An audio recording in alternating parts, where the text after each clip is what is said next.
Bom dia, senhoras e senhores, e obrigada por aguardarem. Sejam bem-vindos à teleconferência referente aos resultados do primeiro trimestre de 2022 da Cyrela Brasil Realty Empreendimentos.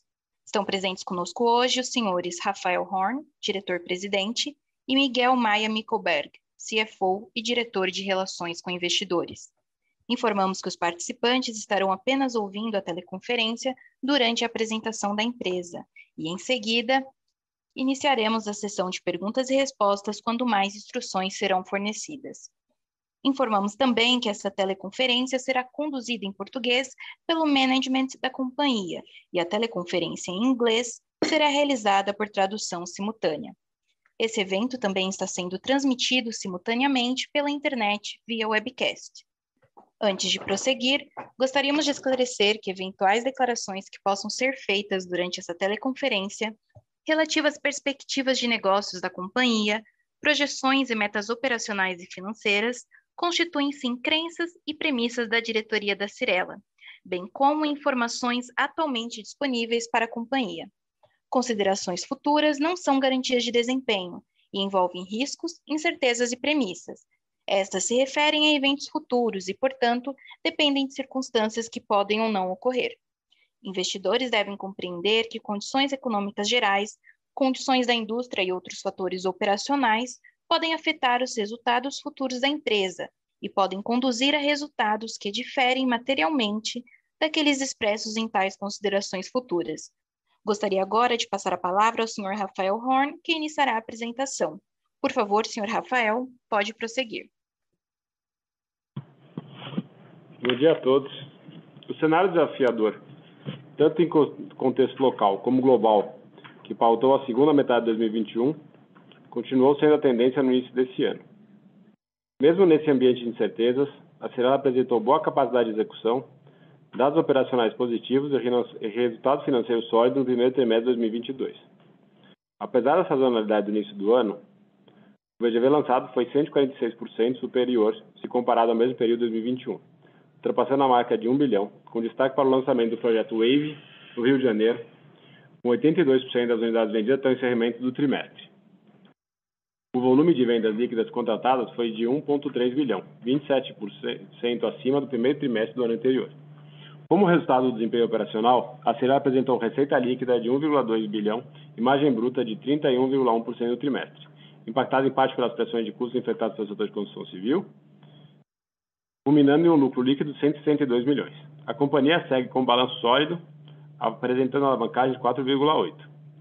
Apesar do cenário complexo, consideramos que a nossa equipe é sólida e é o diferencial que nos fará continuar apresentando bom desempenho ao longo dos próximos anos. Agora vamos comentar o nosso resultado operacional. Obrigado, Rafa, e bom dia a todos. No slide 5, iremos comentar os lançamentos da Cyrela. No primeiro trimestre do ano, lançamos 6 novos produtos, com VGV de R$1 bilhão, 146% acima do mesmo trimestre do ano anterior e 59% inferior ao quarto trimestre de 2021. A participação da companhia no volume lançado foi de 85%. Excluindo permutas e no percentual Cyrela, o volume lançado foi de R$706 milhões. No slide 6, destacamos o lançamento Wave by You no Rio de Janeiro, com 82% das unidades vendidas no trimestre. Passando ao slide 7, vamos falar do nosso desempenho de vendas.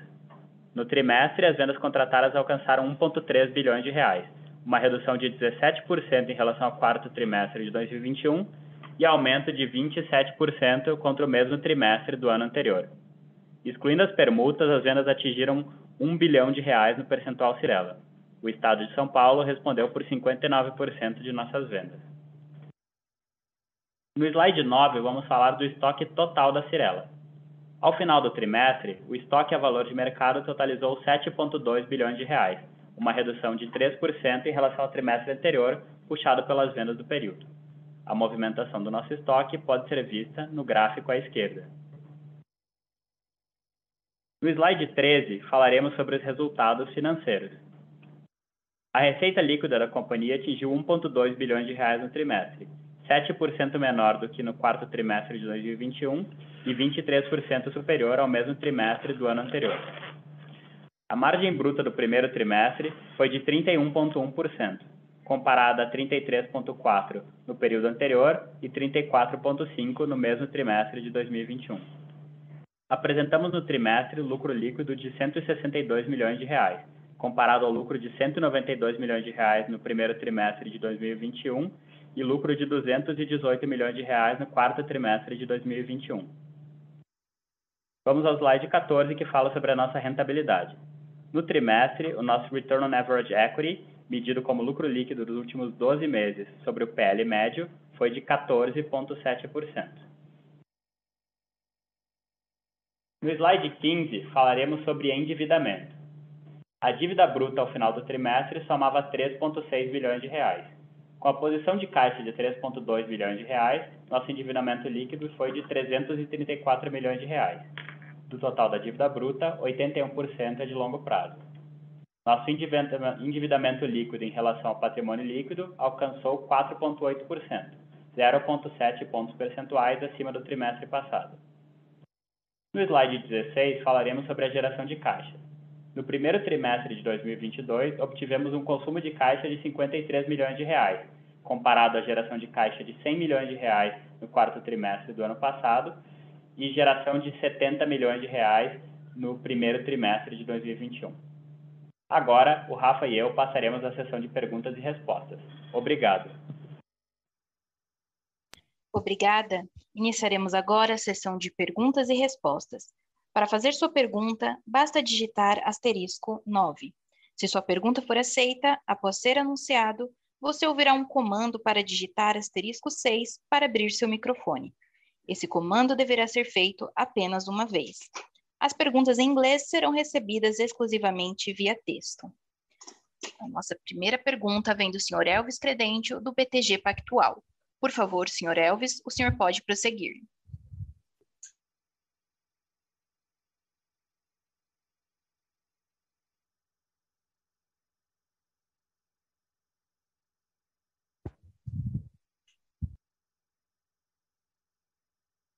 Alô? Oi, boa tarde, pessoal. Vocês conseguem me ouvir? Conseguimos te ouvir. Oi, Alves, estamos te ouvindo. Boa tarde, pessoal. Boa tarde, Rafa, Miguel, time. Tem duas perguntas aqui do meu lado. A primeira é sobre vendas, tá? O primeiro trio de vocês foi muito bom de vendas, né? Olhando até principalmente para lançamentos, foi uma versão muito forte. Mas eu queria pegar um update com vocês de como estão as vendas agora nessa primeira metade do segundo trimestre, tá? E se está em linha com a expectativa da companhia desde o início do ano. E aí a segunda pergunta é mais relacionada a custo de construção, né? Que recentemente a gente tem ouvido aí sobre novas intenções de aumento de preço de aço, cimento, por parte de fornecedor. A gente teve dissídio na semana passada, notícia de um dissídio de 12,5%. Então eu queria entender qual a expectativa de vocês, né, em termos de revisões de orçamento daqui para frente a essas notícias e que já a companhia já estava contemplando, né, querendo ou não, dentro das viabilidades dos projetos, alguma dessas revisões aí, né, ou se tem alguma coisa fora do radar. É isso. Obrigado. Olá, Elvis, tudo bem? Rafael. Acho que vendas so far so good, né? Por enquanto, o que nós estamos lançando e vendendo estoque está dentro do esperado. Então, por enquanto, so far so good. Sobre custo de construção, deixar o Miguelzinho falar aí, ressaltando aí que, de fato, o Wave era um lançamento bastante importante para a gente, no Rio de Janeiro, bastante grande. Né, como a gente divulgou aí no resultado, da margem bruta foi baixa, mas é porque é uma permuta alta, mas o ROI é excelente e as vendas nos surpreenderam. Então a gente ficou bastante satisfeito com esse resultado. Elvis, bom dia. Com relação ao custo de construção, de fato, as pressões são elevadas, né? Como você já bem colocou, tivemos o dissídio de 12,5%, além dessas pressões em aço, concreto, alumínio, alguns insumos que são bem relevantes na nossa curva ABC. A gente tem visto, sim, algumas variações de custo de obra, né? No primeiro trimestre, tivemos um impacto de 21 milhões de reais no nosso resultado por conta de revisões de orçamento. É difícil dizer como que vai ser daqui para frente, vai depender de quanto o INCC captar dessas variações desses insumos. Às vezes, a variação real de preços tem sido maior do que o INCC tem captado. E se isso acontecer, a gente pode sim apresentar mais variações de orçamento daqui para frente, mas a gente entende que os principais movimentos de revisão de orçamento já aconteceram, tá? Tá ótimo, pessoal. Ficou bem claro. Obrigado. A nossa próxima pergunta vem de Fanny Orengue, do Santander. Por favor, Fanny, pode prosseguir.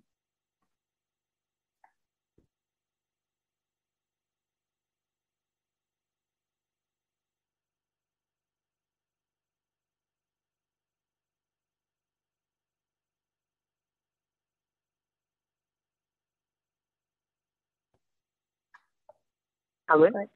Oi, estamos te ouvindo. Que ótimo. Tá bom. Obrigada. Boa tarde, pessoal. Boa tarde, Rafael. Boa tarde, Miguel. Oi, Yuri. A minha pergunta é com relação ao Rio de Janeiro, né? Acho que esse lançamento que vocês fizeram aí do Rio realmente chamou atenção para, acho que sem dúvida é um lançamento de muita qualidade, mas chamou atenção também para talvez como o mercado do Rio de Janeiro está desassistido, né, de lançamentos, né? Porque tudo que a gente escuta é que lança no Rio e tem performance boa de vendas, né?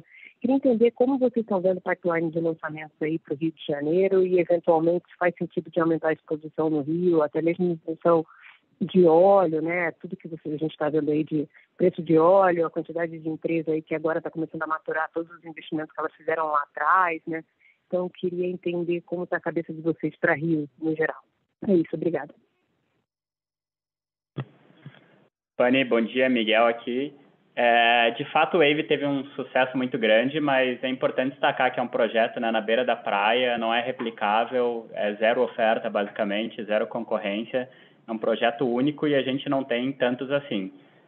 No Rio de Janeiro, a gente sabe que é difícil achar terreno na Zona Sul, mas os que a gente conseguiu nos últimos anos tiveram uma performance positiva, mas a gente não tem tantos assim no nosso pipeline, então tudo depende de a gente achar terrenos.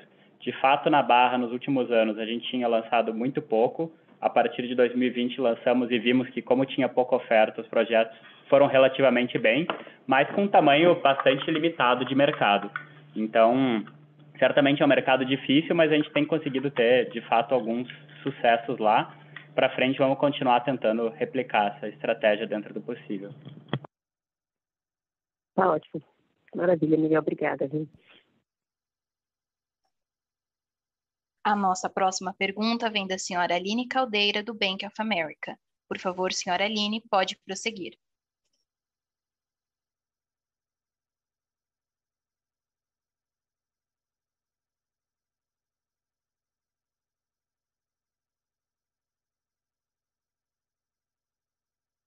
Pessoal, estão me ouvindo? Ouvimos sim, Aline. Se puder falar um pouco mais alto. Beleza, bom dia. Obrigada por pegarem minha pergunta. Uma coisa rápida aqui do nosso lado, a gente queria ouvir um pouco um update de como estão indo as coisas na Cashless. Aí, se vocês puderem comentar como vocês estão vendo o ambiente competitivo, a gente está vendo a direcional com a direto, e do que vocês puderem compartilhar, qual a estratégia de vocês nesse.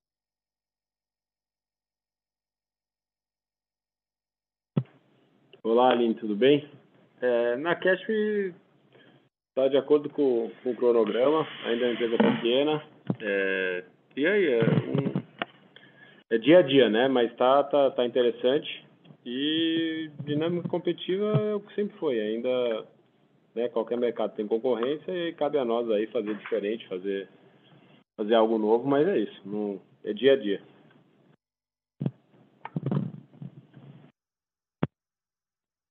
Beleza, obrigada.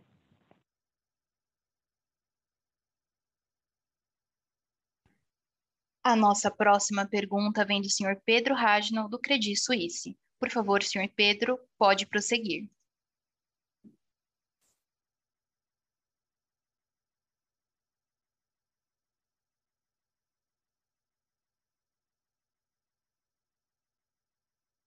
Oi, boa tarde. Boa tarde, pessoal. Vocês me escutam? Escutamos.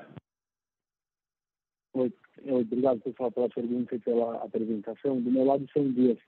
A primeira delas, eu queria entender um pouco mais a dinâmica de margem para o restante do ano. Vocês já comentaram que talvez a dinâmica fosse realmente uma compressão, mas que esse trimestre teve esse impacto do Wave Bayou. Se não fosse o Wave Bayou, assim, olhando os outros projetos sendo vendidos, em que patamar mais ou menos estaria a margem e se essa dinâmica, assim, o que na verdade a gente viu nesse trimestre deve se prolongar o resto do ano.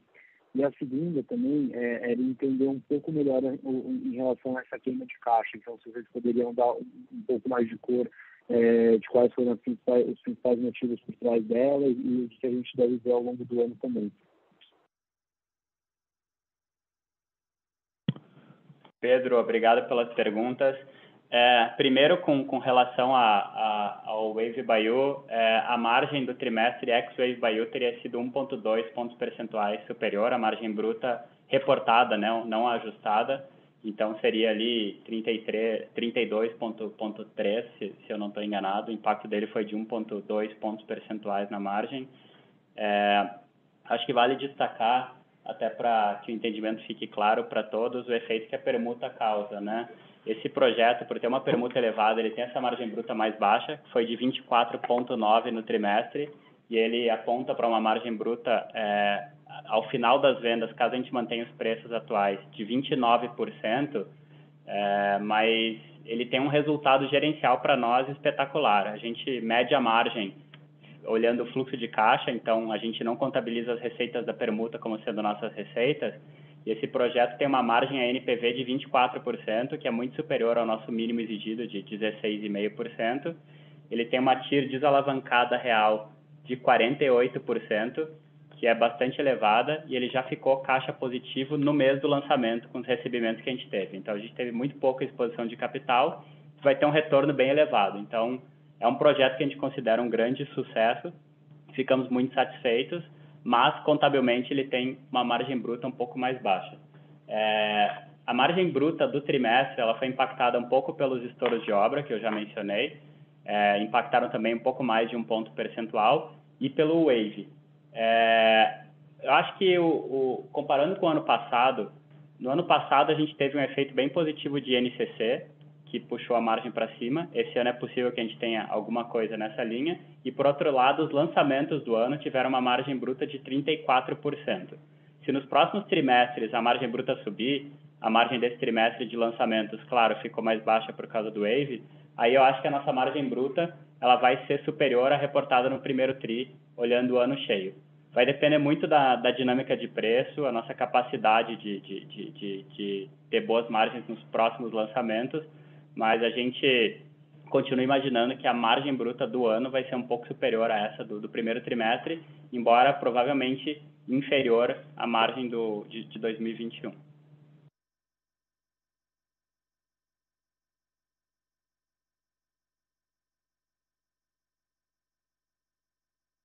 Obrigado, Miguel. Em relação à geração de caixa, se você puder dar um pouco de tempo para a gente. Perdão, perfeito, eu tinha esquecido. A gente teve nesse trimestre uma queima de caixa de 50 milhões, comparada com cerca de 100 milhões de reais de geração de caixa no quarto TRI. As duas principais variações, primeiro, foram mais desembolsos em terrenos. A gente teve 200 milhões de reais de desembolso em terrenos nesse primeiro TRI, comparado com cerca de 100 milhões no quarto TRI de 21. E, em segundo lugar, a gente teve no quarto TRI muito recebimento de dividendos de JVs e participações societárias que a gente tem. Teve dividendos da Lavi, relevantes, da Cury e também da própria CCP, da SIM, né, da qual a gente tem uma participação pequena, mas que como o dividendo foi relevante, acabou gerando impacto também. Então, esses são os dois fatores que explicam a variação do quarto TRI para esse primeiro TRI, mas acho que é importante destacar que a gente já vem há algum tempo falando que a gente imagina que esse ano tenhamos uma queima de caixa, né? Então, esse número do primeiro TRI, ele está totalmente dentro do que a gente estava esperando aqui. Perfeito, bem claro. Obrigado, Miguel, e boa tarde a todos. A nossa próxima pergunta vem do senhor André Mazzini, do Citibank. Por favor, senhor André, pode prosseguir.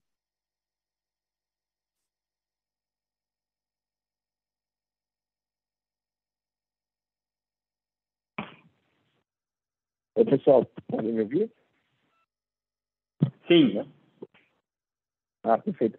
A pergunta é sobre o dissídio, né, de 2,5, que vocês comentaram um pouquinho mais cedo.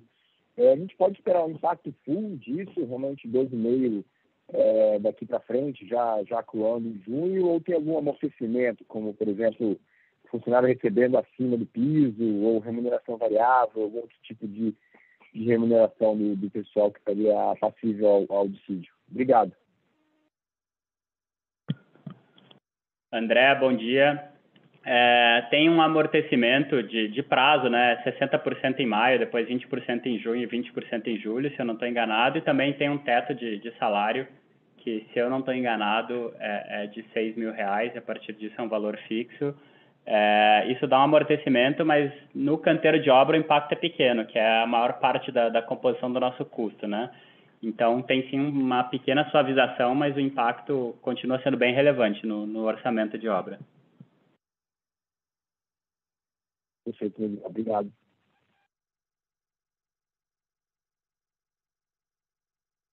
Nossa próxima pergunta vem do senhor Marcelo Mota, do JP Morgan. Por favor, senhor Marcelo, pode prosseguir.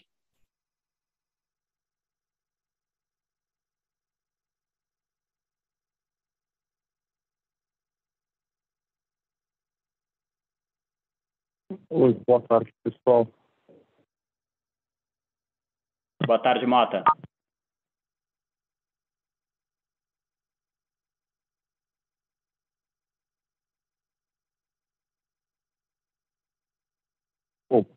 Desculpa, gente. Tá difícil aqui ativar o áudio, sabe? Duas perguntas. O primeiro, vocês pudessem comentar do DNA da Cashme, né? Vocês falaram aqui no release que estava na casa de uns 34 milhões, se não me falha a memória. Se a ideia é manter nesse nível aí cada trimestre do ano, se, enfim, teve alguma coisa aqui diferente.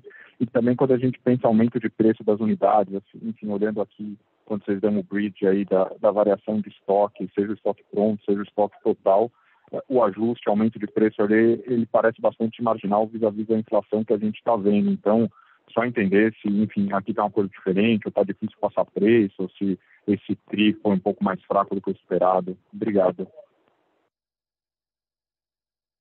Legal, Mota, obrigado pelas perguntas. Com relação a Cashme, o DNA ele é, em grande parte, ou praticamente todo, recorrente.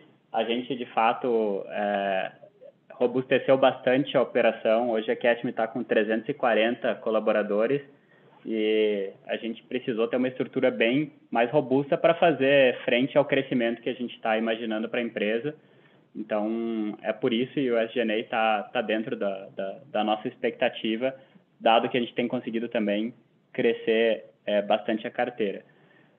Com relação à precificação, a gente tem sim conseguido passar preço na maioria dos nossos projetos. A gente vira a nossa tabela INCC todos os meses. Eventualmente, a gente tem alguns ajustes pontuais em projetos, mas também essa linha pode ser impactada por antecipações, né? Esse estoque ele é nominal, então se o cliente compra unidades à vista ou antecipando o fluxo de pagamento, isso pode aparecer que é uma variação de preço, mas na verdade é só uma mudança no fluxo de pagamento. Mas sim, a gente tem conseguido repassar INCC em alguns casos onde a gente vê que a velocidade de vendas está sofrendo um pouco, a gente faz ajustes para manter vendas num patamar saudável. Perfeito. Obrigado, Miguel. A nossa próxima pergunta vem do senhor Bruno Mendonça, do Bradesco. Por favor, senhor Bruno, pode prosseguir.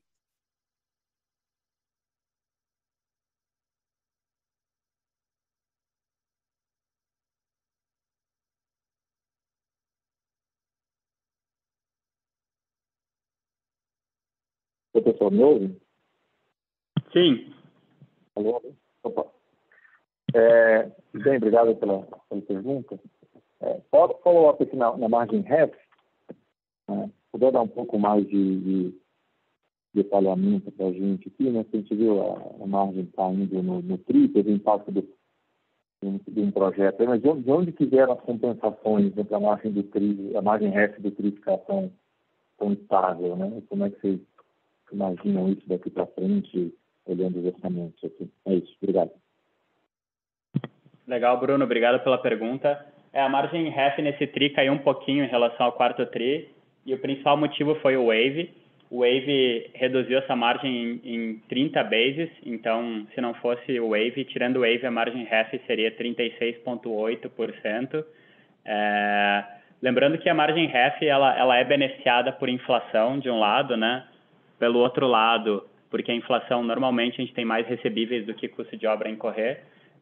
Por outro lado, ela é impactada por essas revisões de orçamento, esses estouros de obra que a gente reconheceu. E a margem REF, ela não traduz direto a margem que vai para o balanço, porque ainda tem algumas rúbricas como juros que não são contabilizados na margem REF, né? Mas a gente tem tido estabilidade, acho que em parte porque, exceto pelo caso do Wave, os lançamentos a gente tem conseguido uma margem saudável nos lançamentos, e a inflação também, com certeza, contribui.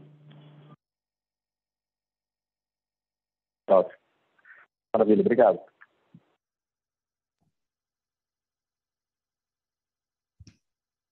Encerramos nesse momento a sessão de perguntas e respostas. Gostaria de passar a palavra ao senhor Miguel Maia Mickelberg para as considerações finais. Bom, agradecemos a todos. A gente sabe que o cenário tem sido difícil, mas a gente tem feito o melhor aqui para navegar e acho que temos conseguido ter uma performance satisfatória. Vamos continuar fazendo melhor daqui para frente. Obrigado a todos e boa tarde. Obrigada. A teleconferência dos resultados da Cyrela está encerrada. Agradecemos a participação de todos e tenham uma boa tarde.